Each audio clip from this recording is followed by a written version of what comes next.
ઉદયપુર ગામમાં તળાવ ભરાઈ જતા પાણી ગામમાં ઘૂસ્યા।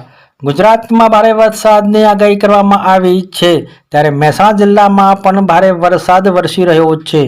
વિસનગર તાલુકાના ઉદયપુર ગામમાં વરસાદના પાણીથી તળાવ ભરાઈ જતા પાણી ગામમાં ઘૂસી ગયા છે।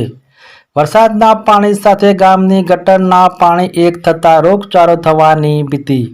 વરસાદી પાણીનો નિકાલ ન હોવાથી પાણી ગામમાં ઘૂસતા ગામ લોકો પાણીની સમસ્યાથી ત્રાહિમામ। દર ચોમાસે વરસાદી પાણી ભરાવાની સમસ્યા સર્જાય છે। વરસાદી પાણી ભરાવાની સમસ્યાથી ઉદયપુર ગામજનો તંત્ર સામે રોષ વ્યક્ત કર્યો।